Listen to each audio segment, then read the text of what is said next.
മരുന്നോ operation കൊണ്ടോ ജീവിതശൈലി രോഗങ്ങൾ മാറ്റാനാകില്ല. പക്ഷേ സ്വയം തിരുത്താൻ തയ്യാറായാൽ ജീവിതശൈലി രോഗങ്ങൾ മാറും. എല്ലാവർക്കും സോറിയാസിസിനെ പറ്റിയുള്ള മൂന്നാമത്തെ വീഡിയോയിലേക്ക് സ്വാഗതം. ആദ്യത്തെ വീഡിയോയിൽ നമ്മൾ സോറിയാസിസിന്റെ കാരണങ്ങളും അത് എന്താണ് എന്നുള്ളതും ആണ് നമ്മൾ വിഷയമായിട്ട് കണ്ടത്. രണ്ടാമത്തെ വീഡിയോയിൽ നമ്മൾ സോറിയാസിസിന്റെ ലേറ്റസ്റ്റ് ആയിട്ട് കറണ്ട് ആയിട്ട് അവൈലബിൾ ആയിട്ടുള്ള ട്രീറ്റ്മെന്റ്സ് എന്തൊക്കെയാണ് എന്നുള്ളതായിരുന്നു കണ്ടത്. ഈ മൂന്നാമത്തെ എപ്പിസോഡിൽ നമ്മൾ കാണുന്നത് ഈ സോറിയാസിസിന്റെ കൂടെ വരാറുള്ള വേറെ അനുബന്ധ രോഗങ്ങളും കൂടാതെ സോറിയാസിസ് കാരണം വരുന്ന കോംപ്ലിക്കേഷൻസും പിന്നെ നമ്മൾ കാണുന്നു എങ്ങനെയാണ് ലൈഫ് സ്റ്റൈൽ നമ്മളുടെ സോറിയാസിസ് അസുഖത്തെ ബാധിക്കുന്നത് എന്ന്. ഇന്ന് നമ്മുടെ കൂടെ ഡോക്ടർ ജോളി തോംസൺ ആണ് ഉള്ളത്. ഡോക്ടർ ജീവിതശൈലി രോഗങ്ങളിലാണ് കോൺസെൻട്രേറ്റ് ചെയ്യുന്നത്. സോറിയാസിസ് ഒരു ജീവിതശൈലി രോഗമായതുകൊണ്ട് തന്നെ ഡോക്ടർ എങ്ങനെയാണ് ജീവിതശൈലിയും സോറിയാസിസും തമ്മിലുള്ള ബന്ധവും അതിന്റെ ട്രീറ്റ്മെന്റിൽ എന്തൊക്കെയാണ് നമ്മൾ ശ്രദ്ധിക്കേണ്ടത് എന്നുള്ളതും കൂടെ നമുക്ക് പറഞ്ഞു തരുന്നതായിരിക്കും. ആദ്യത്തെ ചോദ്യം ഡോക്ടർ ജോളിയോട് ചോദിക്കാനുള്ളത്, പലരും ചിന്തിക്കുന്നത് സോറിയാസിസ് എന്ന് പറയുന്നത് ഒരു ത്വക്ക് രോഗം അല്ലെങ്കിൽ ചർമ്മത്തെ വരുന്ന ഒരു രോഗമായിട്ടാണ്. ശരിക്കും സോറിയാസിസ് എന്താണ്? എങ്ങനെയാണ് സോറിയാസിസ് നമ്മുടെ മൊത്തം ശരീരത്തെ ബാധിക്കുക? സോറിയാസിസ് എന്ന് പറയുന്നത് നമ്മുടെ ചർമ്മത്തിൽ ഉള്ള പ്രസന്റേഷൻ, അതായത് നമ്മുടെ അപ്പിയറൻസ് അല്ലെങ്കിൽ ആ കാണിക്കുന്ന സിംറ്റമാറ്റിക് ലക്ഷണങ്ങളെയാണ് നമ്മൾ സോറിയാസിസ് എന്ന് വിളിക്കുന്നത്. പലപ്പോഴും സോറിയാസിസ് ഈ നമ്മളൊരു സിസ്റ്റമിക് ഡിസീസ് ആയിട്ട് വേണം തന്നെ ഇതിനെ കാണാനായിട്ട്. കാരണം ഓട്ടോ ഇമ്മ്യൂൺ ഡിസീസ് ഒരെണ്ണം വന്നു കഴിഞ്ഞ് കഴിഞ്ഞാൽ അപ്പം എന്തൊരു ബേസിക്കലി ഓട്ടോ ഇമ്മ്യൂൺ ഡിസീസാണ്, അത് മറ്റ് സിസ്റ്റത്തെ ബാധിക്കാം. അതിൽ ഏറ്റവും കൂടുതലായിട്ട് കാണുന്നത് സോറിയാറ്റിക് ആർത്രൈറ്റിസ് ആണ്. ഇപ്പൊ ഏറ്റവും കൂടുതൽ സോറിയാറ്റിക് ആർത്രൈറ്റിസ് എന്ന് നമ്മൾ പറയും. അതുപോലെ നെയിലിനെയും ബാധിക്കും. നഖങ്ങൾക്ക് ബുദ്ധിമുട്ട് വരും, പലരുടെയും നഖമൊക്കെ പൊടിഞ്ഞു പോകുന്നത് പോലെയൊക്കെ വരും. അപ്പൊ അതാണ് ഏറ്റവും കൂടുതൽ കാണുന്നത്. പക്ഷെ അതുപോലെ തന്നെ അങ്ങനെ സോറിയാറ്റിക് പേഷ്യൻസ് ഹാർട്ടിന് രക്തക്കുഴലുകളെയും ബാധിക്കരുത്. അപ്പൊ നമുക്ക് ഹാർട്ട് ഡിസീസ് അവരിൽ കൂടുതലായിരിക്കും. പിന്നെ ചിലരിൽ കിഡ്നിക്കും പ്രോബ്ലം വരാം. അതുപോലെ ഒരു ഓട്ടോ ഇമ്മ്യൂൺ ഹെപ്പറ്റൈറ്റിസ് ലിവറിനെയും ബാധിക്കാം. പിന്നെ ഈവൻ ഞാൻ കണ്ടിട്ടുണ്ട് പേഷ്യൻസ് ഈവൻ യൂവിഐറ്റിസും കണ്ണിൽ കോർണിയൽ അൾസറേഷൻ ഉള്ള പേഷ്യൻസിനെയും കണ്ടിട്ടുണ്ട് സോറിയാസിസിന്റെ ഭാഗമായിട്ട്. പിന്നെ നെക്സ്റ്റ് നമ്മൾ ഈ മരുന്നുകളുടെ സൈഡ് എഫക്റ്റ് ആയിട്ട് ഈ പ്രശ്നങ്ങളെല്ലാം വരും. അതായത് മെത്തോട്രെക്സറ്റും അതുപോലെയുള്ള മരുന്നുകളുടെ സൈഡ് എഫക്റ്റ് ആയിട്ട് നമുക്ക് ലിവറിന് പ്രോബ്ലം വരാം, ഹെപ്പറ്റൈറ്റിസ് പോലെ വരും. പിന്നെ ബോൺമാരോ ഡിപ്രഷൻ വരാം മെത്തോട്രെക്സറ്റിന്റെ സൈഡ് എഫക്റ്റ് ആയിട്ട്. പിന്നെ സ്റ്റിറോയിഡ്സിന്റെ ഇതിന് സൈഡ് എഫക്റ്റ് ആയിട്ട് ഒബേസിറ്റി, വെയിറ്റ് ഗെയിൻ വരും. അത് ഡയബറ്റീസിലേക്ക് പോകാം.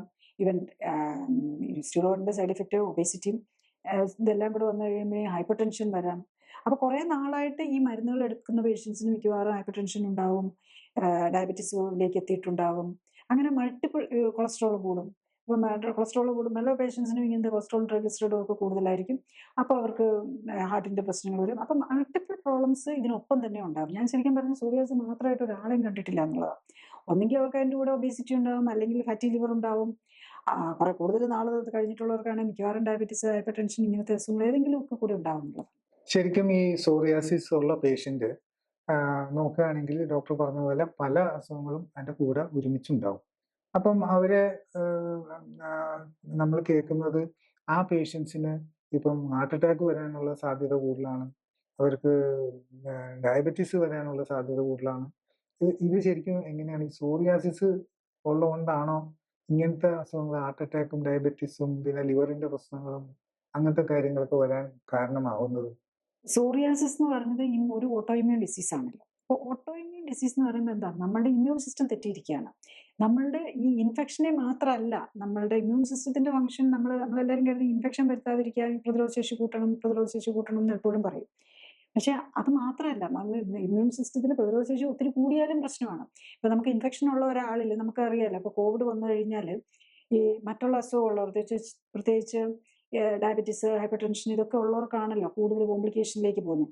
കാരണം ഇതെല്ലാം ജീവിതശൈലി രോഗങ്ങളെല്ലാം ഇൻഫ്ലമേറ്ററി ഡിസീസാണ്. അവിടെ ഇൻഫ്ലമേഷൻ കൂടുതലാണ്. പ്രതിരോധത്തിലെ ആ ഡിഫൻസ് ഫാക്ടർ, പ്രതിരോധത്തിലെ ആ പാർട്ട് കൂടുതലാണ്. അതേസമയത്ത് ആന്റി ഇൻഫ്ലമേഷൻ, ഹീലിംഗ്, ആ പാർട്ട് കുറഞ്ഞു കിടക്കാണ്. അപ്പൊ ഈ അങ്ങനെ വരുമ്പോഴാണ് പലപ്പോഴും നമ്മൾ ഈ കോവിഡിന്റെ കാലത്തൊക്കെ ലൈഫ് സേവിങ് ആയിട്ട് വന്നത് സ്റ്റിറോയിഡ്സ് ആണ്, ഇമ്മ്യൂണിറ്റിയെ സപ്രസ് ചെയ്യുന്ന കാര്യങ്ങളാണ്. അപ്പം ഒരു ഇമ്മ്യൂണിറ്റിയിലെ റിയാക്ഷൻ, ഇൻഫ്ലമേഷൻ ഓവർ ആവുന്നതാണ് ഈ ഡിസീസസിന് എല്ലാം കാരണം.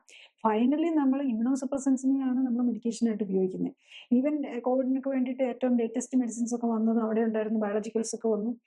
അതും ഒക്കെ ബേസിക്കലി അതൊരു നമ്മളെ ഇമ്മ്യൂണിറ്റിയെ മോഡുലേറ്റ് ചെയ്യാനോ അല്ലെങ്കിൽ ഇമ്മ്യൂണിറ്റി സപ്രസ് ചെയ്യാനോ ഡിഫറെൻറ്റ് രീതികളിലാണ് നമ്മൾ ഇതെല്ലാം മരുന്നുകൾ ഉപയോഗിക്കുന്നത്. അപ്പം സോറിയാസിസ് പേഷ്യൻസിനും നമ്മൾ ഇൻഫ്ലമേറ്ററി ഡിസീസ് ആണെന്ന് ഓർക്കണം. അതിൻ്റെ ഇൻഫ്ലമേഷൻ്റെ സൈഡ് കൂടുതലാണ്. അപ്പം ഇൻഫ്ലമേഷൻ്റെ സൈഡ് കുറയ്ക്കണം. അതുപോലെ ആൻറ്റി ഇൻഫ്ലമേഷൻ മറ്റേ സൈഡ് കൂട്ടണം. അപ്പം ആൻറ്റി ഇൻഫ്ലമേഷൻ അല്ലെ ഹീലിംഗ് പാർട്ട് കൂട്ടണമെങ്കിൽ നമ്മൾ omega-3 ഫാറ്റ് കൂടുതൽ വരണം. ന്യൂട്രിഷൻ എല്ലാം അതിൻ്റെ കറക്റ്റ് ഫോമാറ്റിൽ വരണം. ഇൻഫ്ലമേഷൻ കുറയ്ക്കണമെങ്കിലും സെയിം ആസ്പെക്റ്റ് തന്നെയാണ്. ന്യൂട്രിഷൻ എല്ലാം കറക്റ്റ് ഇതിൽ വരണം. omega-6 കൂടുതലുണ്ടെങ്കിൽ അത് കുറയ്ക്കണം. ഒട്ടുമില്ലാതെ omega-6 ആവശ്യമുള്ളതാണ്, പക്ഷേ അതിൻ്റെ ബാലൻസ് കറക്റ്റ് ചെയ്യണം. ആ രീതിയിലാണ് നമ്മളതിനെ കറക്റ്റായിട്ട് നോക്കിയാൽ മാനേജ് ചെയ്യേണ്ടത്. പക്ഷെ നമ്മൾ സാധാരണ ചെയ്യുന്നത് എന്താണെന്ന് വെച്ചാൽ ഇമ്മ്യൂണോ സപ്രസൻസ് ആണ് ഇതിനെല്ലാം ഉപയോഗിക്കുന്നത്. ഇപ്പോൾ പറയുന്നതിൽ നിന്ന് നമുക്ക് മനസ്സിലാവുന്നത് ഈ സോറിയാസിസ് എന്ന് പറയുന്നതിന് ഹാർട്ടുമായിട്ട് ബന്ധമുണ്ട്. ഹാർട്ടിനെ ബാധിക്കുന്ന പോലെ കാണാം. വേണമെങ്കിൽ ഡയബറ്റിസ് ഇത് കാരണം ഉണ്ടാവാം, അല്ലെങ്കിൽ ലിവറിന്റെ പ്രശ്നങ്ങൾ വരാം. അപ്പൊ ഇത് നമ്മൾ മനസ്സിലാക്കുന്നത് ഇതെല്ലാം തമ്മിൽ കണക്റ്റഡാണ്.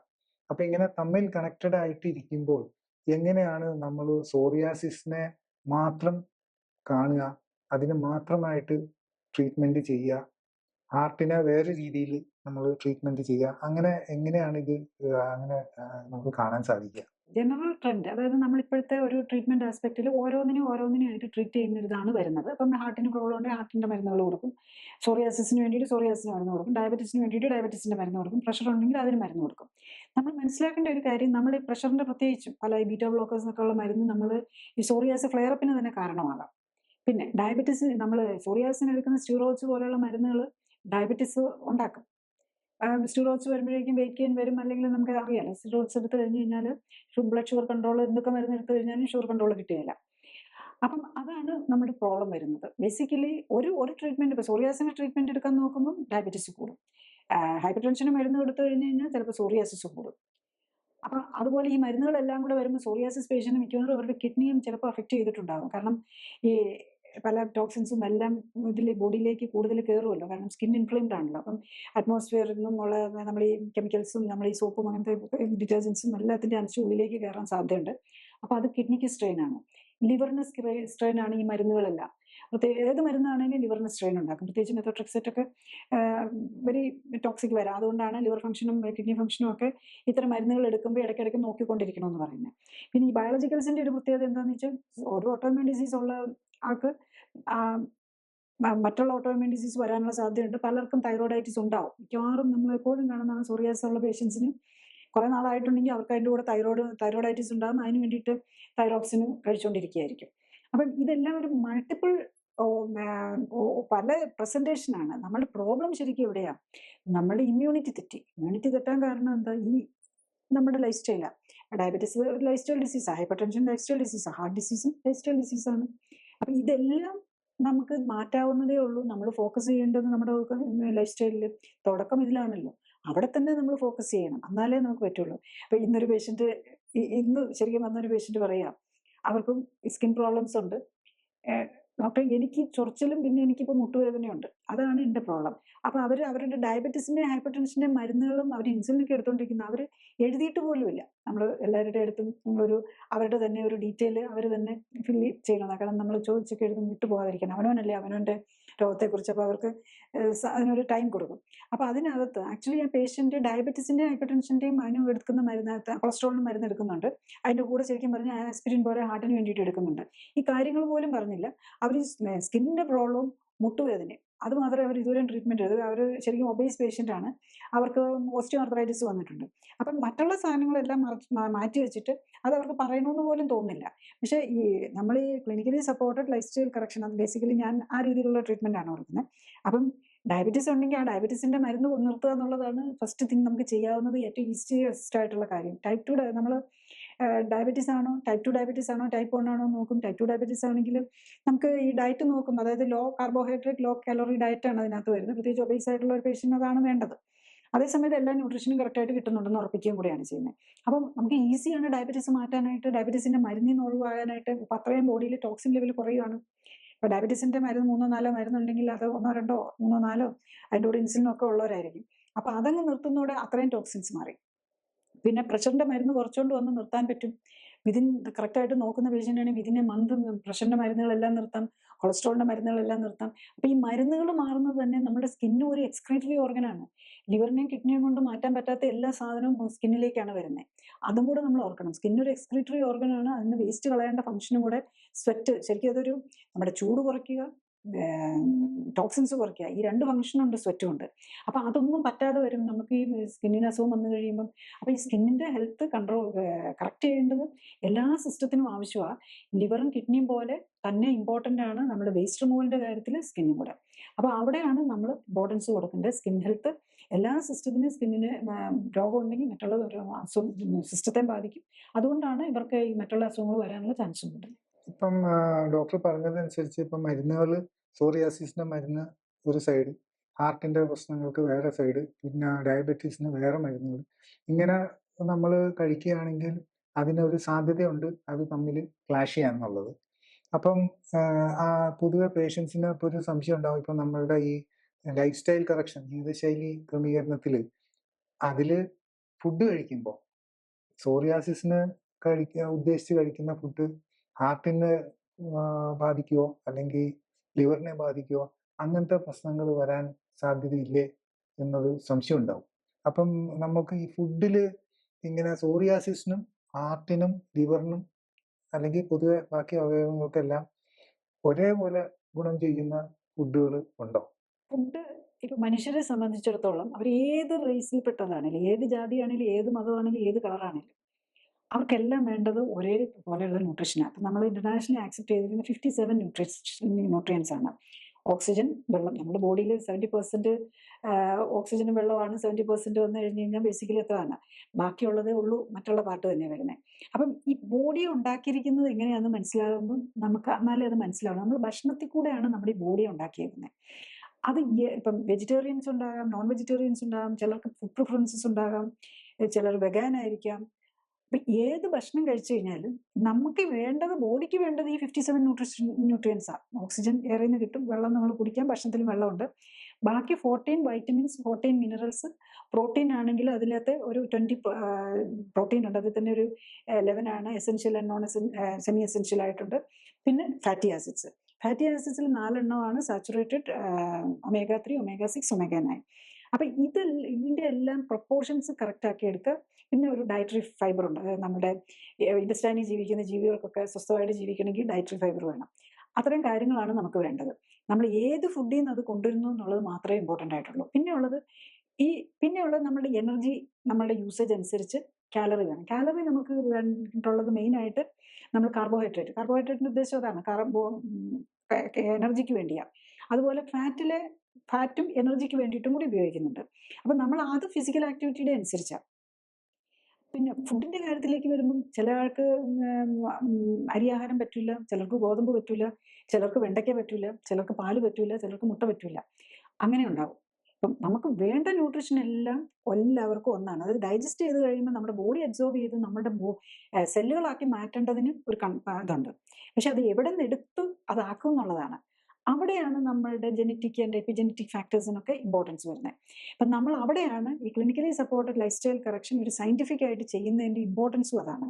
അപ്പം നമ്മൾ ഈ കഴിക്കുന്ന ഫുഡ് നമുക്ക് എഗെയിൻസ്റ്റ് ആയിട്ട് റിയാക്ട് ചെയ്യുമോ എന്നറിയണം.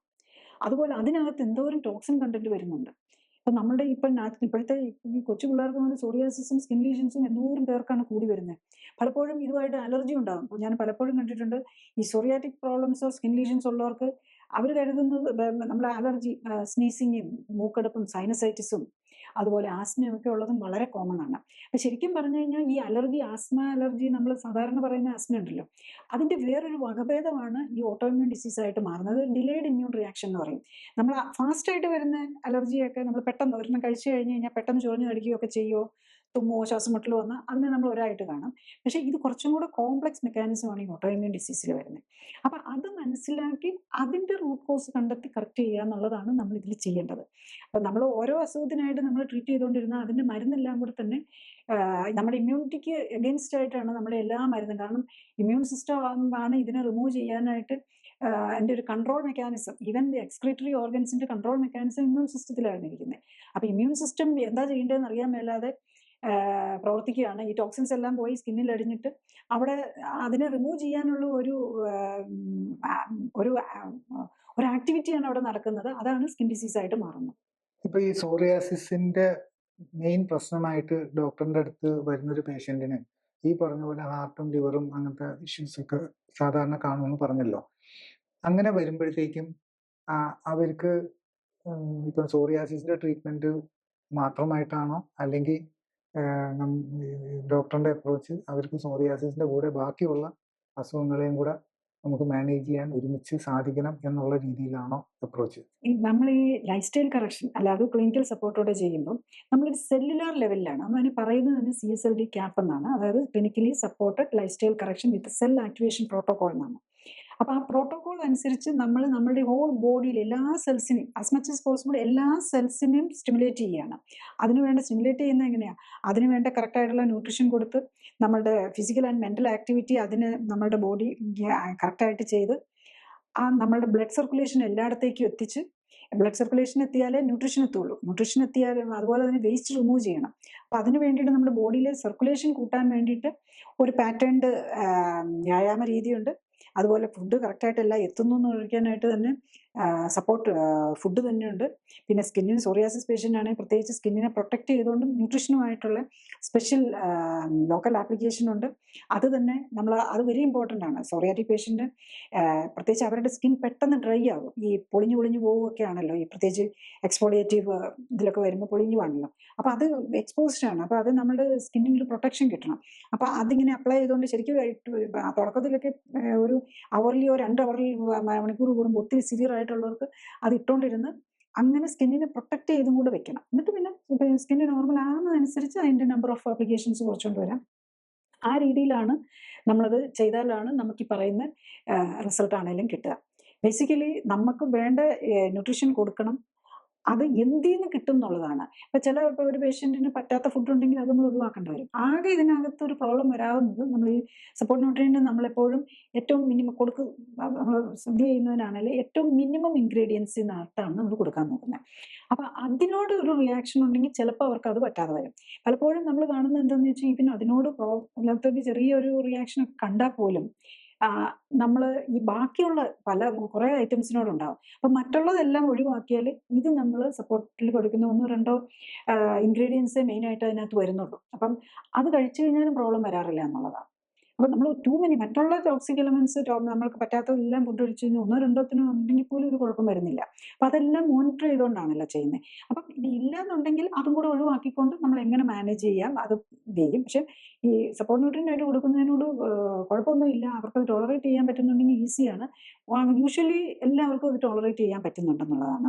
അപ്പം അതിനോട് ടോളറേറ്റ് ചെയ്യാൻ പറ്റിയില്ലെങ്കിൽ കുറച്ചും കൂടെ ഡിഫിക്കൽട്ടാണ്. കാരണം ഈ ന്യൂട്രീഷൻ എത്തിക്കുക എന്നുള്ളത്, എല്ലാ ന്യൂട്രീഷനും കറക്റ്റായിട്ട് എത്തിക്കുക എന്നുള്ളത് ആണ് ഏറ്റവും ഡിഫിക്കൽട്ടായിട്ടുള്ള കാര്യം. അപ്പം അതിൻ്റെ ഒരു സിമ്പിൾ സൊല്യൂഷൻ ആയിട്ടാണ് നമ്മൾ ഈ സപ്പോർട്ടായിട്ടുള്ള ഫുഡ് കൊടുക്കുന്നത്. ശരിക്കും ഈ സോറിയാറ്റിക് പേഷ്യൻസ് അവരുടെ ഡെയിലി ലൈഫിൽ അവർക്ക് ചെയ്യാനായിട്ടുള്ള എന്തെങ്കിലും സിമ്പിൾ കാര്യങ്ങളുണ്ടോ? സോ ദാറ്റ് അവരുടെ സോറിയാസിസിനെ അവർക്ക് കുറേ കൂടെ കറക്റ്റായിട്ട് മാനേജ് ചെയ്യാൻ, ഓവർകം ചെയ്യാൻ പറ്റും. എല്ലാ സോറിയാറ്റിക് പേഷ്യൻസിനും സിമ്പിളായിട്ട് തരാവുന്ന ഒരു അഡ്വൈസ് എന്ന് പറഞ്ഞു കഴിഞ്ഞാൽ, ഒന്ന് കളറും പ്രിസർവേറ്റീവ്സും ഇട്ടത് കഴിക്കാതിരിക്കുക. പിന്നെ കഴിയുന്നതും ഗ്ലൂട്ടൻ ഫ്രീ ആയിട്ടുള്ളത് കഴിക്കുക. പലർക്കും ഈ ഗ്ലൂട്ടനുമായിട്ടും നമ്മുടെ ഗട്ടും ഇതും ആയിട്ട് കണക്ഷൻ ഉണ്ടാവും. അപ്പം അതില്ലാതെ നമുക്ക് ഈസി ആണല്ലോ. അപ്പം നമ്മൾ ഈ ബേക്കറി ഐറ്റംസിലെല്ലാം തന്നെ ബേക്ക്ഡ് ഐറ്റംസിലെല്ലാം തന്നെ ഈ ഗോതമ്പ്, മൈദ, ഗോതമ്പ്, മൈദ, റവ, ഓട്സ്, ബാർലി, ഇതിലൊക്കെയാണ് ഗ്ലൂട്ടൻ ഉള്ളത്. ഈ സാധനങ്ങളെല്ലാം ഒഴിവാക്കുക. പിന്നെ omega-6 കൂടുതലുള്ള ഓയിൽ, നട്ട്സ്, എല്ലാ നട്ട്സിലും കോക്കനട്ട് ഒഴിച്ച് ബാക്കി എല്ലാ നട്ട്സിലും omega-6 വെരി ഹൈ ആയിരിക്കും. അപ്പോൾ അതൊഴിച്ചുള്ള നട്ട്സ് എല്ലാം ഒഴിവാക്കുക. വേറെ കുഴപ്പമില്ല. ഓവർ വെയിറ്റ് ഒന്നും ഇല്ലെങ്കിൽ തേങ്ങ ഉപയോഗിക്കുന്നതിന് കുഴപ്പമില്ല. പിന്നെ കുക്കിംഗ് ഓയിലാണെങ്കിലും തേങ്ങ അല്ലെങ്കിൽ നെയ്യ് ഉപയോഗിക്കുക. ബാക്കിയുള്ള കുക്കിംഗ് ഓയിലുകൾ ഒഴിവാക്കി നോക്കുക. പിന്നെ ഏറ്റവും മിനിമം ഇൻഗ്രീഡിയൻസ് ഉള്ള ഫുഡ്, അതായത് നമുക്കിപ്പോൾ ഇന്നിപ്പം ആപ്പിൾ ആണെങ്കിൽ തന്നെ അമേരിക്കയിലുള്ളതും ന്യൂസിലൻഡിലുള്ളതും യൂറോപ്പിലുള്ളതും എല്ലാം കിട്ടും. അതുപോലെ പ്രോസസ്ഡ് ആയിട്ട് വരുന്നതും അല്ലാത്ത ഫ്രഷ് ആയിട്ട് വരുന്ന പച്ചക്കറിയും ഫ്രൂട്ട്സും എല്ലാം നമ്മൾ കണ്ടിട്ടില്ലാത്തതും പല കാര്യങ്ങളും വരുന്നുണ്ട്. അപ്പം നമ്മളുടെ ജെനറ്റിക്സ് നമ്മളുടെ പൂർവികർ കഴിച്ചിരുന്ന ഫുഡുമായിട്ടായിരിക്കും ഏറ്റവും ചേർന്ന് പോവുക. ഈ നമ്മളുടെ ഇമ്മ്യൂൺ സിസ്റ്റത്തിന് ഒരു പരിധിയുണ്ട്. അവർക്ക് ഇഷ്ടംപോലെ എല്ലാം കൂടെ ചെന്ന് കഴിഞ്ഞാൽ അവരിതിനെല്ലാം സ്ക്രീൻ ചെയ്തിട്ട് വേണം ഇത് ചെയ്യാൻ. അപ്പം ഇമ്മ്യൂൺ സിസ്റ്റത്തിന് ഓൾറെഡി ഒരു രോഗം പിടിച്ചിരിക്കുകയാണ്. അപ്പം നമ്മൾ ഏറ്റവും ടു മെനി ഐറ്റംസ് ഇൻഗ്രീഡിയൻസ് ഫുഡിൽ ഇടാതെ ഏറ്റവും മിനിമം ഇൻഗ്രീഡിയൻസ് വെച്ച്, അപ്പം അതിൽ വേണ്ടത് നമ്മൾ ഇലക്കറികൾ, അതാണ് ഏറ്റവും കൂടുതൽ ന്യൂട്രീഷൻ ഉള്ളത്. പിന്നെ കാർബോഹൈഡ്രേറ്റ്, അരി, ഗോതമ്പ്, ഇതിനകത്തൊക്കെ മെയിൻലി നമ്മൾ എനർജിക്ക് വേണ്ടിയിട്ടാണ്. പിന്നെ പ്രോട്ടീൻ വേണ്ടി വരും. അതിന് പയറുവർഗ്ഗങ്ങൾ കുറച്ച് കഴിക്കുക, ഇലക്കറികൾ കഴിക്കുക. ഈ കാര്യങ്ങൾ അത് ഏറ്റവും മിനിമം എമൗണ്ട് വെച്ചിട്ട് കഴിക്കാൻ നോക്കുക. ഓവർ വെയിറ്റ് ഉണ്ടോ എന്ന് നോക്കുക, ഉണ്ടെങ്കിൽ കുറയ്ക്കാൻ നോക്കുക. പലരും over weight 10, 20, 25 kilo over weight ഉള്ളവർ പോലും അവർക്ക് ഓവർ വെയിറ്റ് ഉണ്ടെന്ന് മനസ്സിലാക്കുന്നില്ല. അത് അവരുടെ എത്രയാണ് എന്താണെന്ന് നമ്മളത് മനസ്സിലാക്കി നമ്മുടെ എക്സസ് ഫാറ്റ് ഉണ്ടെങ്കിൽ കുറയ്ക്കാൻ നോക്കുക. അപ്പം അങ്ങനെ തന്നെ കുറച്ച് ആശ്വാസം കിട്ടും. പക്ഷെ അത് സെൽഫായിട്ട് ട്രൈ ചെയ്ത് നോക്കുക. അപ്പോൾ ആശ്വാസം കിട്ടുന്നുണ്ടോ, പിന്നെ ഏത് കഴിക്കുമ്പോൾ സെൽഫായിട്ട് ഓരോന്നും ട്രയൽ ആൻഡ് എറർ നോക്കുക, ഏത് കഴിക്കുമ്പോഴാണ് നമുക്കത് കൂടുന്നതെന്ന് നോക്കിയെടുക്കാനും മനസ്സിലാക്കാനും ശ്രമിക്കുക. ഇതോടുകൂടി നമ്മുടെ ഈ എപ്പിസോഡ് അവസാനിക്കുകയായി. അടുത്ത എപ്പിസോഡിൽ നമ്മൾ clinically supported lifestyle correction എങ്ങനെയാണ് യൂസ് ചെയ്ത് സോറിയാസിസ് ഓവർകം ചെയ്യാനും കൺട്രോൾ ചെയ്യാനും ഒക്കെ സാധിക്കുന്നതെന്നുള്ളതായിരിക്കും. നന്ദി, നമസ്കാരം. രോഗകാരണം മനസ്സിലാക്കി പ്രബുദ്ധരാക്കുക. ജീവിതശൈലി ക്രമീകരണത്തിലൂടെ രോഗങ്ങളെ മാറ്റുക.